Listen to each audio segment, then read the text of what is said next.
Russell. Ian Russell.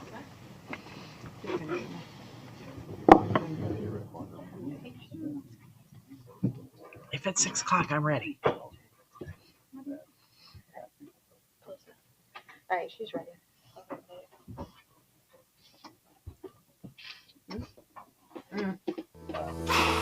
Welcome to the City of Pinellas Parks City Council meeting. Our city offers superior parks, premium recreational services, exceptional public safety resources, optimal investment opportunities, and more. Our mayor and city council welcomes you to tonight's meeting.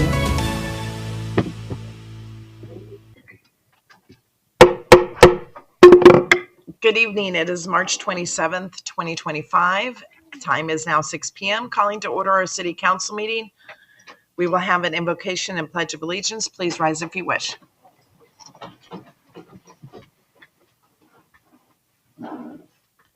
Heavenly Father, we ask that you guide us this evening as we go over this agenda to always vote and have a mindful heart for what is best for our community.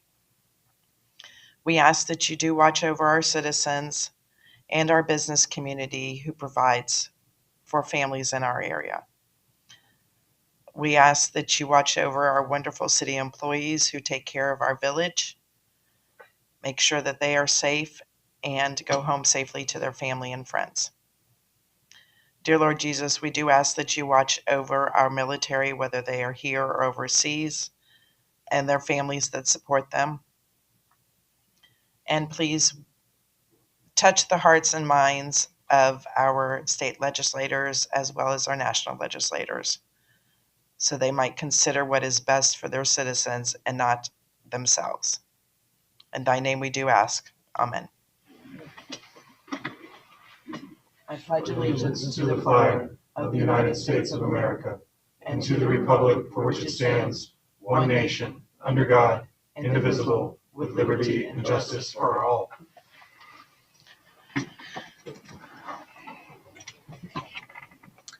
We do not have any proclamations this evening or presentations.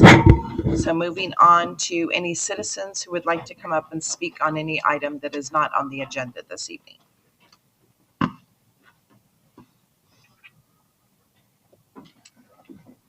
Seeing none, we will ask that anybody who will be speaking on item P3 through 5, please stand up and be sworn in because this is quasi-judicial. Do you swear to tell the truth, the whole truth, and nothing but the truth? Thank you. Thank you. Moving on to section 2, approval of minutes. Councilman Butler. Thank you, Mayor. Make a motion we approve regular council minutes of March 13th, 2025 as on file in the city clerk's office. Second. Motion's been made and second. Any discussions? Please cast your votes.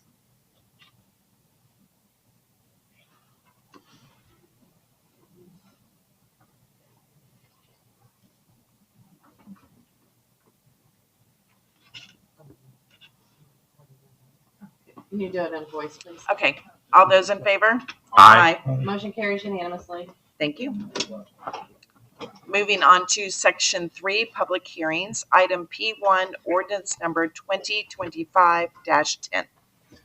This is ordinance number 2025-10, an ordinance of the City Council of the City of Pinellas Park, Pinellas County, Florida, amending the Code of Ordinances by amending Chapter 18, Land Development Code, amending Section 18-1530.10, fences, walls, and hedges, amending Table 18-1530-1, height and type requirements by zoning district, adopting and amending Exhibit A and Exhibit B to both indicate when a permit is and is not required, providing for the inclusion of such amended ordinance in the Code of the City of Pinellas Park, Florida, providing for repeal of ordinances or parts of ordinances in conflict herewith to the extent of such conflict, providing for severability, and providing for an effective date.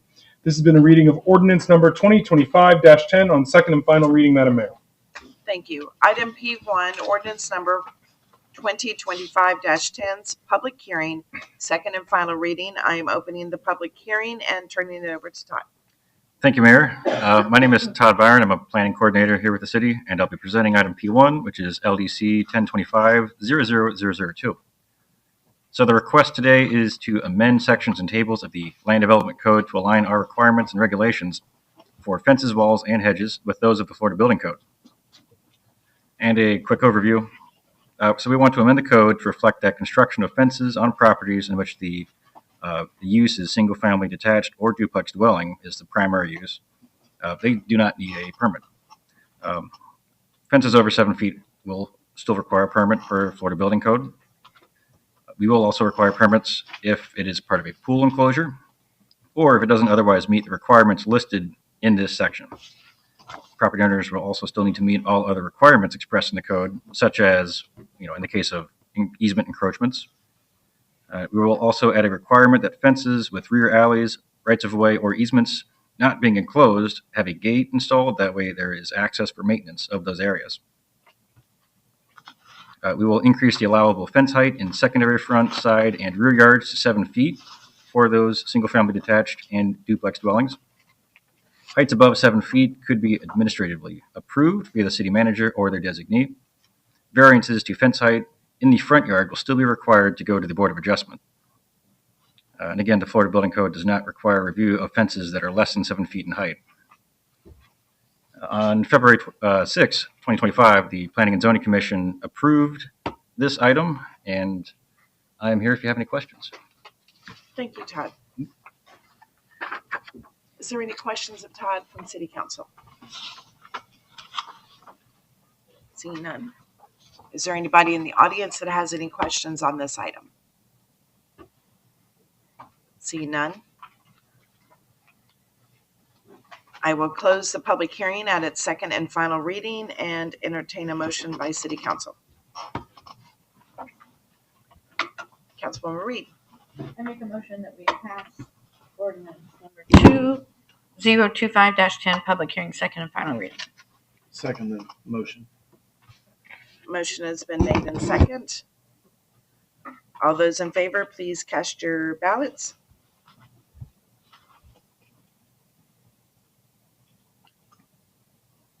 motion carries unanimously. Thank you. Moving on to item P2, ordinance number 2025-13. Thank you, Madam Mayor. This is item P2, ordinance number 2025-13. An ordinance of the City Council of the City of Pinellas Park, Pinellas County, Florida, amending the Code of Ordinances by amending Chapter 18, Land Development Code, to add outdoor storage of vehicles, construction equipment, and other similar equipment. Amending Section 18-1502.2 definitions, amending Table 18-1523.3 authorized uses in the CH district, amending Table 18-1524.3 authorized uses in the M1 district, amending Table 18-1525.3 authorized uses in the IH district, amending Section 18-1531.10 list of conditional uses and requirements, amending Section 18-1532 off-street parking and loading regulations, providing for the inclusion of such amended ordinance in the Code of the City of Pinellas Park, Florida, providing for severability, providing for an effective date. This has been a second and final reading of ordinance number 2025-13 by title only, Madam Mayor. Thank you. Item P2, ordinance number 2025-13's public hearing at its second public hearing and second reading. And I am opening the public hearing and turning it over to Todd. Thank you, Mayor. Again, my name is Todd Byron, Planning Coordinator with the City, and I'll be presenting item P2, which is LDC 0924-00014. This request is to amend sections and tables of the Land Development Code to add and establish regulations for the outdoor storage of vehicles, construction equipment, and other similar equipment. So currently, our code only has this in our IH heavy industrial zoning district. There is also no definition or parking calculation. And so we have a couple of definitions. The first definition is for outdoor storage, which is items other than vehicles, construction equipment, or other similar equipment stored for a period of time exceeding 24 hours in an unoccupied space to the sky or otherwise not fully enclosed, with a couple references to salvage yards as well as the other use that we're proposing today. And then the other use we're proposing today, which is outdoor storage of vehicles, construction equipment, and other similar equipment. The definition for that is any property used for the outdoor storage of vehicles, construction equipment, and any other similar types of equipment for a period of time exceeding 24 hours in an unoccupied space, open to the sky, or otherwise not fully enclosed, and also a reference to salvage yards and junkyards. Proposed regulations. So we will be adding this use to the CH heavy commercial zoning district as well as the M1 light industrial zoning district as conditional uses.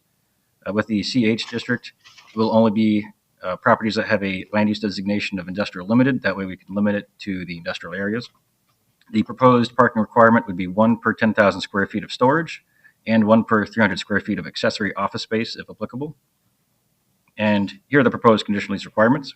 So administrative approval unless a waiver is requested for any of the following criteria, in which case the application would need to be reviewed by the Planning and Zoning Commission and get final approval from City Council. It would require a minimum separation of 300 feet from any residential zoning district as measured from property line to property line. We have an enclosure of all storage areas by solid wall or fence not less than 8 feet high, and a 10-foot wide landscape buffer along the entire right-of-way, which provides the primary access to the site in accordance with Section 18-1533.15. And of course, any waiver that is requested would require that the case go to City Council for final approval.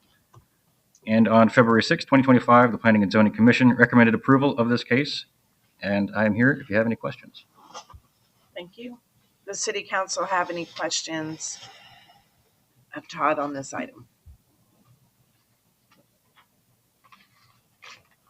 Seeing none, is there anybody in the audience that has any questions on this item?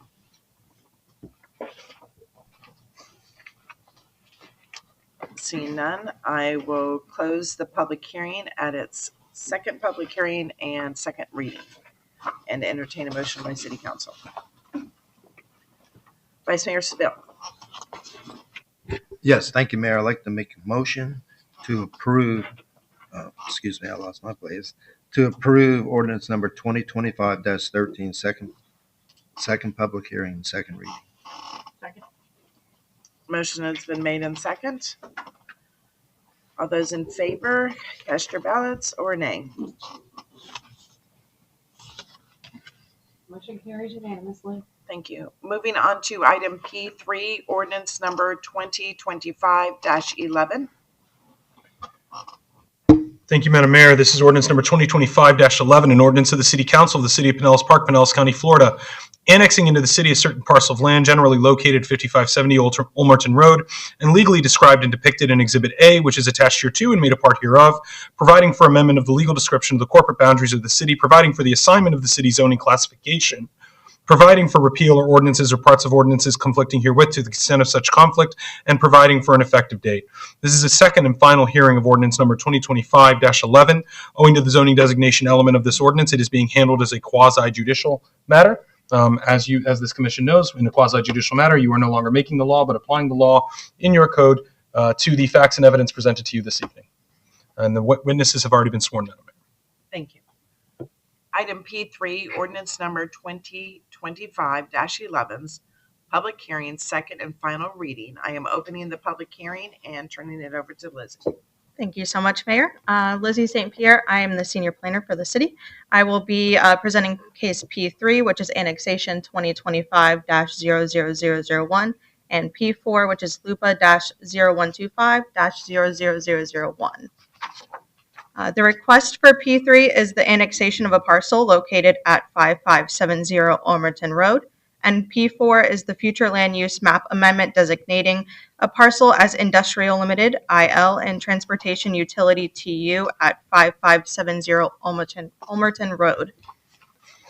The subject property is located at 5570 Olmerton Road. The future land use, the subject property is currently designated E, employment and transportation utility TU in the county. The request of P4 is to designate it industrial limited IL and transportation utility TU upon annexation. The subject property is currently zoned employment E2 in the county, and upon annexation, it will be designated heavy commercial CH.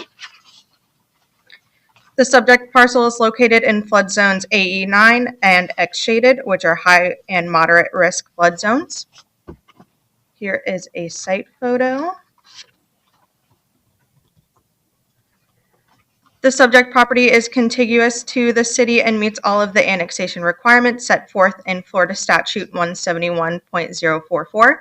The IL and TU future land use designations have been determined the most appropriate for this property, and the request is consistent with the Land Development Code and the goals, objectives, and policies of the adopted comprehensive plan. The Planning and Zoning Commission does not provide recommendations on annexations or annexation agreements for P3, but for P4 on February 6, 2025, the Planning and Zoning Commission recommended approval of LUPA-0125-00001 with the condition that annexation 2025-0001 be approved by City Council. Thank you. Thank you. Does City Council have any questions of Lizzie on this item? Seeing none, is there anybody in the audience that has any questions on this item?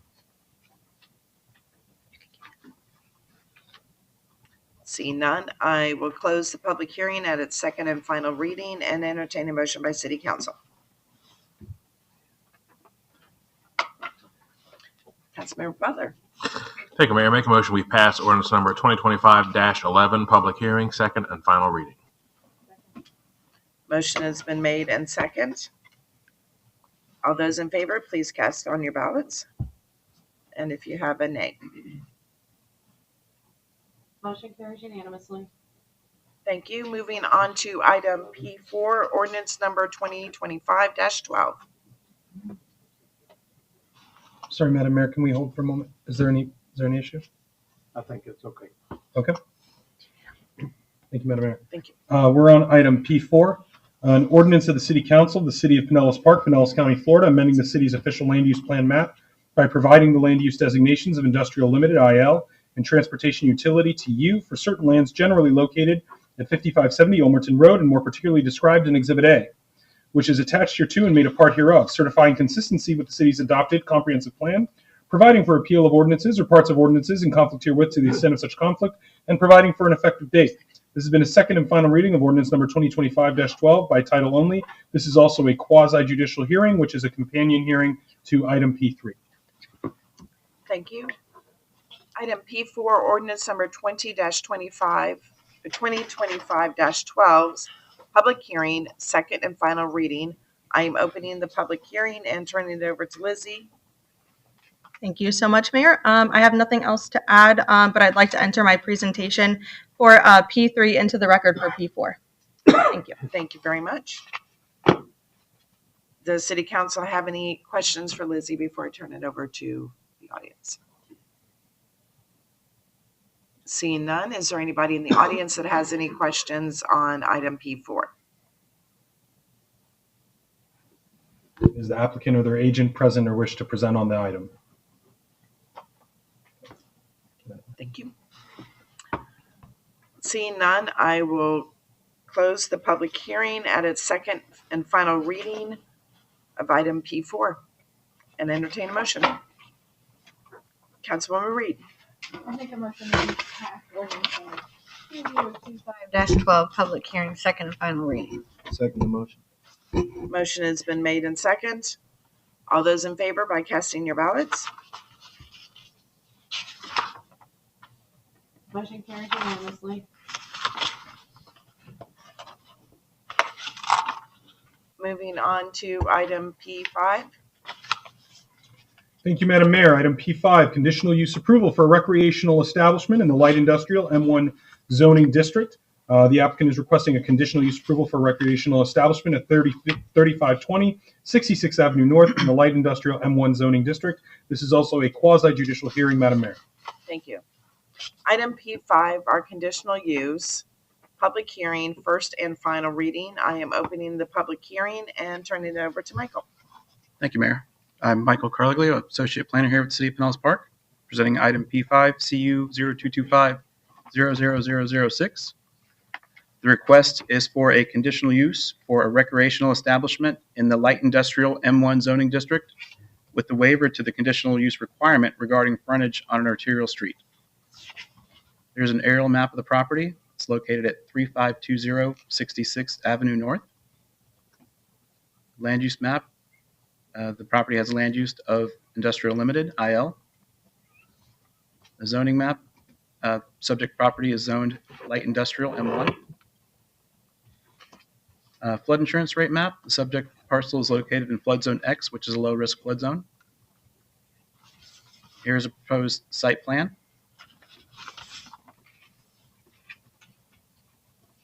And some site photos. It's the front of the building. There is the rear.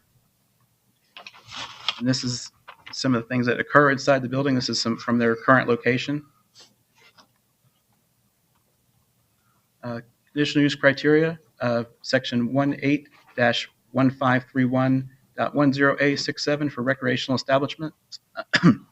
Administrative approval is required when abutting or functionally abutting non-residential zoning districts. The property functionally abuts residential zoning, so board approval is required.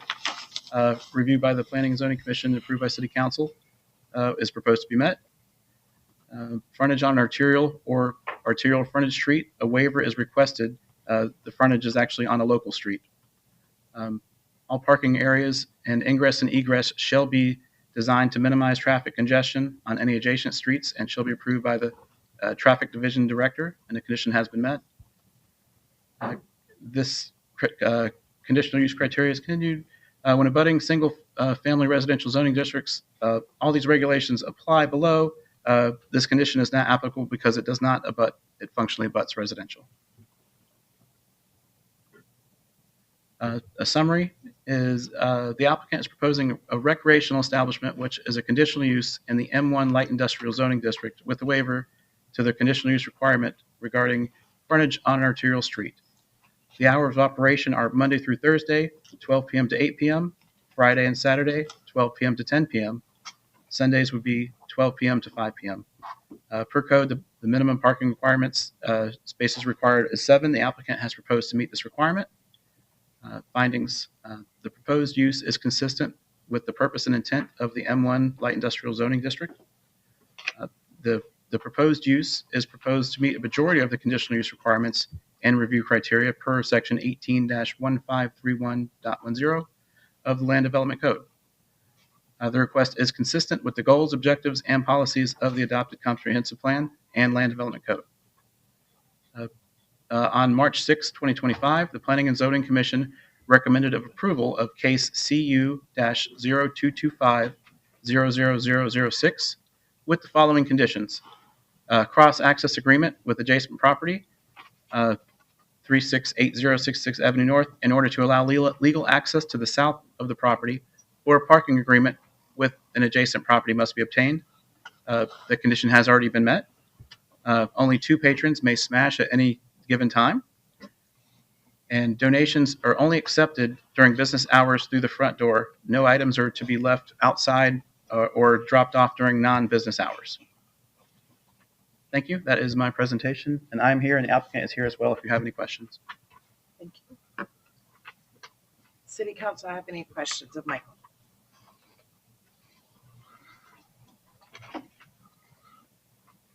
Councilwoman Reed, do you have questions? I do. So when you change this to that zoning, what does it open the door?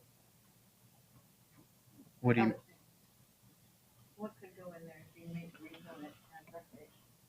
I think the question is, what are the permitted uses within that zoning district that it's being changed to? I don't know the specifics for what the M1 allows. We're not changing the zoning. We're just allowing this use. Yes, we're not changing any zoning. It's just a conditional use requirement to have. So some of the other permitted uses in the M1 already.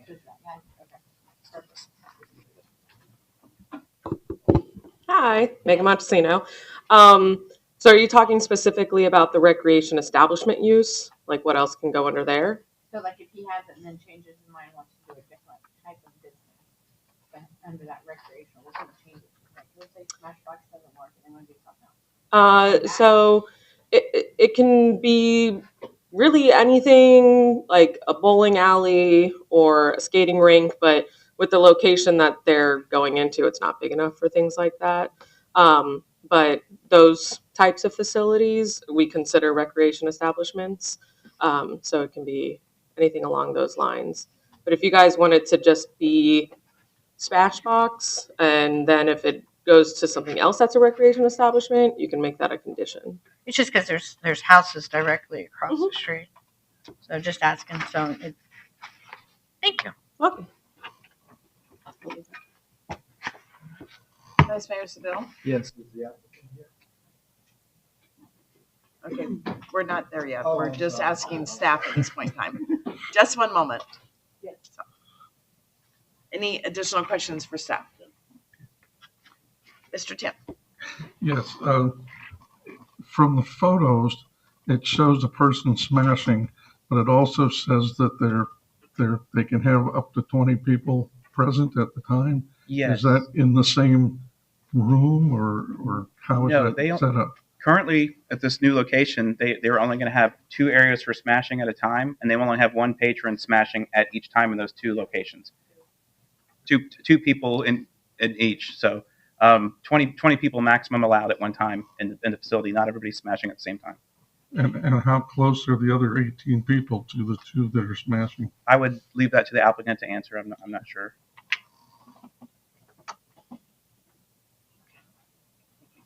I do have a question for staff. A lot of our properties over the years have had conditions where they haven't had landscaping. This one doesn't have landscaping, but it's supposed to have landscaping. So is the applicant either going to put in landscaping or are they putting money into the tree fund? The applicant has not permitted or not provided a landscaping plan for the building. The site restrictions kind of limit what they can and can't do on the site. I'll let Megan speak more on that. Just stand up here. Hi, again, Megan Montesino.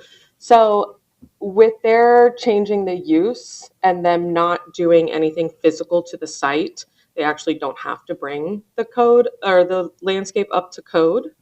If they were to do anything physical to the site, like repave or add an addition, they wouldn't have to. But again, if you would like, you can make a condition that they provide some landscaping.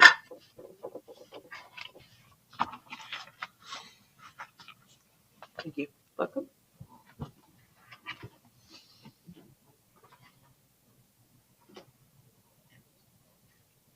Now would be the time for the applicant to come forward, name and address for the record, and whether you were sworn in or not. Good evening. My name is Christina Tolliver. My address is 3520 66th Avenue North, and I was sworn in. You're welcome. So, do you have any additional information to add other than what staff has added in? The gentleman asked Mr. Caudell about where the other 18. So we have 2 separate rooms, and they are separated by a door in between. And we have safe zones that are designated for the additional people that are not smashing. So in the event, for instance, if there were a group of 20 altogether between the 2 rooms, it would be 10 in one room and 10 in another. There is a safe zone, as I mentioned. There's 2 very long benches that are more than ample space for those 8 people in each room to sit and basically wait their turn while the other 2 people in their group would be smashing. So the people, do they come together as a group and watch the other person Well, do that? sometimes or- yes. Sometimes they do, yes. In most cases, they would come in a group, or they're just one individual may come at a time and go in. Or it could be a group of up to 10 in one room at a time. And if it was a group of 20, we would open the door that separates the 2 rooms so that they can just kind of go in between the 2 together, but still in the safe zone. And still only 2 people can smash in either room at one time ever. That has always been our policy. So basically, you're going to have an indoor batting cage, basically. It's essentially very much similar to that. Right. Yes, And I think it's a great location for what the city's doing down in that area. it is. But my experience with all the times of coaching softball and baseball, you're going to have a lot more than 7 vehicles out there. No, we actually have never had more than, as a matter of fact, we have done, the largest group we have done is a group of 20, and they brought a van that everybody was in. And we were just in a plaza for the last 3 years over on 49th Street and 112th. And we had 2 neighbors on our side. And I think between all 3 units, there was about 8 to 10 parking spots. And we were lucky to get 2 of those on any given evening because the boxing gym at the end of our plaza did events every night at 5 o'clock. And so they filled up our parking lot. And we were just fine with that amount of spaces. We've never had an issue with that. So we're going to allow 7 parking places? Is that what's That's required? what's required by code. That's all that's required. So figure 2 staff members, drive vehicles. They would park in the rear. Yeah, I just kind of have a little bit of a hard time with it being in a residential. It's actually in our particular block is M1. The residential properties that are directly in front of us are owned by our landlord. The same person who owns our building owns the residential homes directly in front of it. Right. He also wrote a letter, I believe you're in receipt of, that is essentially saying that they have no issue, nor his tenants have any issue with our use. So he's never going to sell the property then? I believe Ms. Tolliver was in talks of actually purchasing the property. The residential? No, no, the commercial property. The commercial property. Yeah, I'm concerned about the residential across the street myself. That's just, thank you. You're welcome. Just to maybe clarify, the parking spaces, there's like 4 of them. Is that on the front of the building where the It's right actually side would 5. come? 5, Yes, okay. ma'am. And then the parking towards the rear, which actually abuts the single-family homes. No, ma'am. The rear actually abuts another M1 commercial property. So where the 60 is this 66th Avenue where the single-family homes are? No, ma'am. Directly in front of our building. Their building is in the front, and residential's up here. Yeah. There's industrial behind them. Okay. So I'm just hoping that you have adequate lighting back there for your city staff, or I mean for your employees. We do. There's a huge spotlight that illuminates probably the whole alley. It's pretty bright. We did also get permission, just to clarify, from the neighbor directly. It's been recorded with the county that they are allowing us a minimum of 2 spaces at any given time. And they've told us we can use as many as are available if we ever need it to be, but we don't anticipate ever needing to use those spaces. But there is an agreement between us just in case. And you guys have adequate insurance for everything? Okay. We have a $2 million general liability policy. We have workers' comp. We also do a lot of, we work with a lot of community partners. We work with the Bowley centers and provide jobs to youth who are getting their first job skills. And we also help a lot of thrift stores and nonprofit organizations. We take a lot, actually buy a lot of their unsellable glass and furniture to help, kind of reduce their footprint, as well as, we are smashing it. So of course we're then reducing it a bit too. We also have a gentleman who is retired who supplements his income by coming and picking up all of our recyclable materials, such as metals and things of that nature, who, as I mentioned, he supplements his income to do that. So he's a regular. We have a designated space away from everything in the rear that he picks up those items weekly. We also have other suppliers that recycle for us as well. Councilmember Goodell, do you have questions? Yeah, I'm trying to picture it in use. And It's when you're really mad at somebody and you want to go in there and beat up stuff. Well, I'm just wondering, is it like a party atmosphere or something? Does it have No, food sir. and drinks and? No, sir. It is not a party at all. We take it very, very seriously.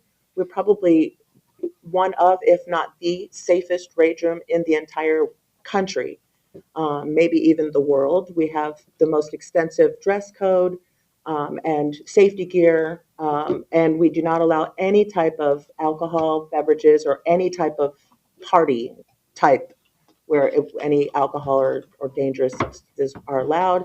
We also have a no tolerance policy for anyone who comes in that may appear to be intoxicated, because the two just don't mix. I want to also add to you all that we have partnered with the University of South Florida.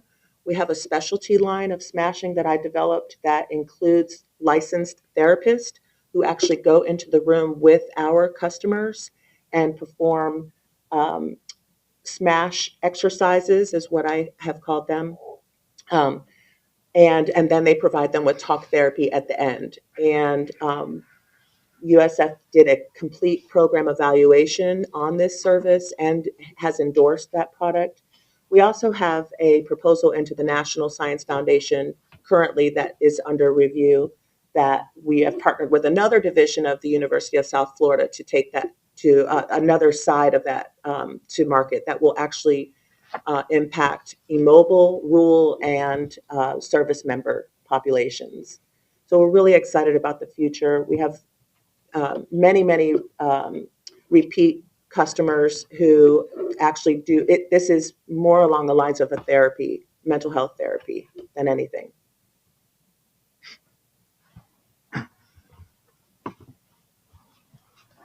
Any additional questions for the applicant?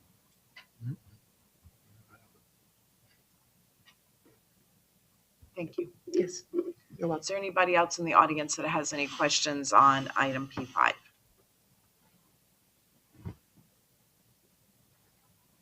Seeing none, I will close the public hearing, first and final reading, and entertain a motion by City Council.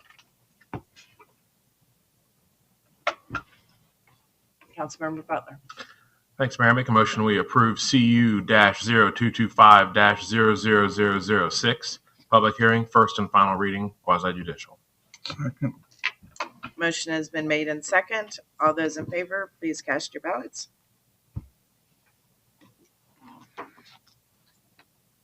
Moving on to. Motion carries 4-1 with Vice Mayor Sabile voting no. Thank you. Moving on to section 4, consent agenda item C1. Thank you, Madam Mayor. There are several items on the consent agenda. Item C1, release of unity of title for the lots 140 and 141 for the property located at 6199 108th Avenue North, which was recorded as OR Book 15015, page 1077. Item C2, consideration of a request for the mayor to sign a final plat approval for Yale Mosque Industrial Center, generally located at 12399 Belcher Road South. Item C3, authorization for the city manager to sign a First Amendment to a lease agreement between the City of Pinellas Park and Derek Twadorsky for the city-owned property located at Mayor's Park at Freedom Lake, 9900 46th Street North. Item C4, authorization for the City of Pinellas Park to accept a utility easement from HP Capital Group 5, LLC, for the property located at 4210 78th Avenue North. Item C5, authorization for the mayor to sign a reclaimed water purchase agreement between the City of Pinellas Park and Pinellas County. Item C6 is authorization for the mayor to sign an agreement with Public Trust Advisors, LLC. The authorization is to enter into an agreement with Public Trust Advisors for investment advisor services at cost based on the proposal submittal for a 5-year period. Item C7 has been moved to item R1. Item C8 is authorization to purchase under Sourcewell contract number 20250911521. This is authorization to purchase under Sourcewell contract at a cost of $54,085 to be charged to the appropriate account. Item C9 is an authorization to purchase under Sourcewell contract number 20250911521 for a new 2025 Ford Police Interceptor utility all-wheel drive. And this is at a cost of $56,415. Item C10 is authorization to purchase under Sourcewell contract number 2025091-521 for a new 2025 Ford Police Interceptor utility all-wheel drive at a cost of $56,415. These are all of the items on the consent agenda, Madam Mayor. Thank you. Councilwoman Reed. Thank you, Mayor Bradbury. Regarding the consent agenda, I would like to make a motion to pass, approve, or adopt whichever action is appropriate, items C1 through C10, inclusive with item C7 being moved to item R1. The next public hearing will be held in council chambers on Thursday, April the 10th, 2025 at 6 p.m. Second motion. Motion has been made and second. Is there anybody in the audience that has any questions on items C1 through C10 with C7 being removed from this? Seeing none. All those in favor? Aye. Motion carries unanimously. Moving on to section 5, regular agenda, item R1. Thank you, Madam Mayor. Item C7 previously, now item R1.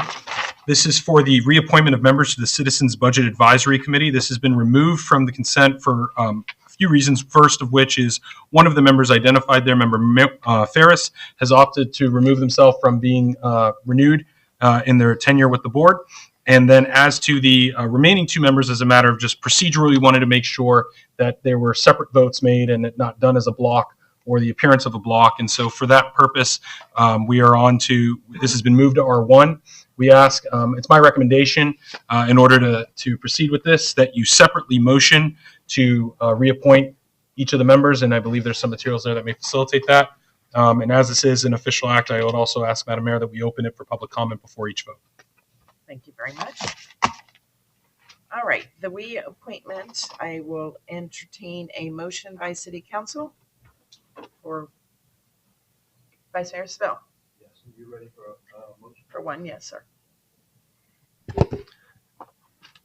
Mayor Bradbury, I make a motion to approve a reappointment of Joanne Dolphin to serve as a regular member of the Citizens Budget Advisory Committee with the term to expire on April 30th, 2027. Motion has been made and second. Is there anybody in the audience that has any questions or would like to discuss this one? Seeing none. All those in favor? Aye. Aye. Motion carries unanimously. Now, can we have the second portion of that?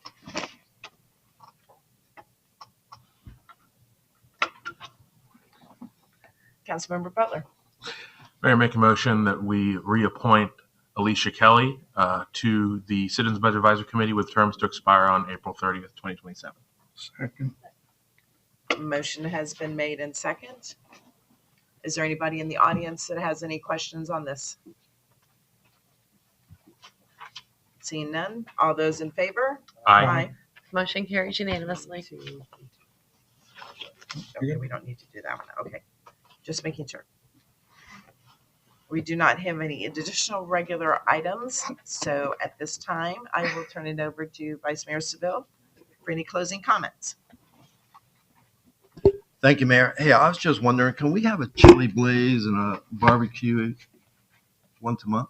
I mean, it was a great time. I mean, staff did a fantastic job. Seems like we had some huge crowds out there, and it was just a great event. Kudos to everyone that put it on. That's it. Same thing, man. It was amazing. We had a great time. Thanks to all the staff that made it happen. And thanks to everybody who called and checked on me and flowers and so forth. It was, I had surgery, so I appreciate it and it made me feel better. And I think that's all I got for now. Let me know. Ditto for me, minus the surgery. Great job, everybody. It was a great time and a great opportunity for folks to visit the city and just see kind of the amazing things we have happening. So thanks to everybody that made it happen. Kim.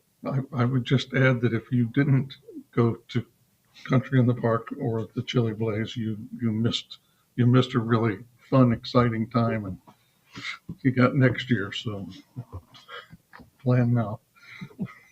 Mayor, if I could, I did have the opportunity to sit next to Mr. Butler, Mr. Goodell, and Miss Patty, and I've never seen so many funny faces made during the chili contest tasting.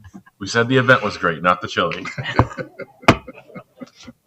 I would say there were 2 chilies that were delicious out of the bunch. I've heard that taste buds fade with age, so There was one that had a little bit of kick, and then another kick afterwards. yeah. City staff, we've still got more things coming up, I'm sure.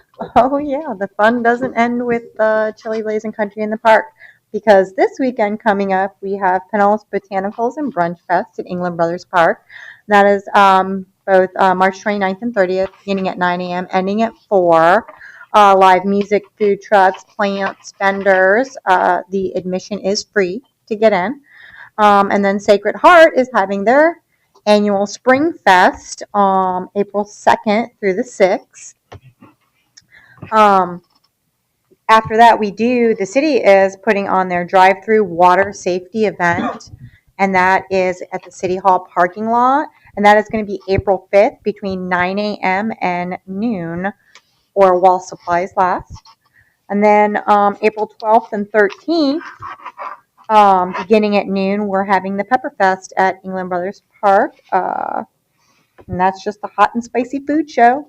So lots of vendors, lots of live music, and more. That's all I have.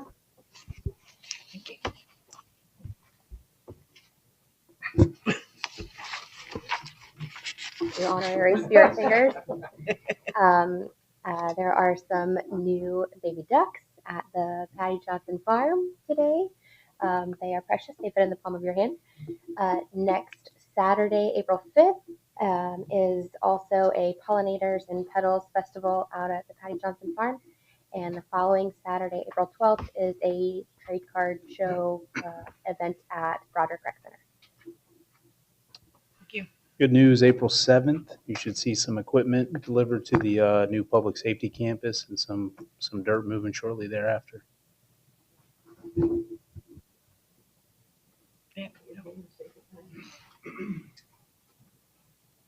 Chiefs. Chiefs. Nope. No. Well, I will wholeheartedly agree. I think it's unanimous that the Chili Blaze and Country in the Park were outstanding, as always. We have awesome staff that goes above and beyond to make sure that not only our citizens, but our business communities, with the trade show that the chamber does, as well as some of the nonprofits that are in our area, really shine that weekend. And of course, our city staff shines all the time, and they put their heart and soul into it every year.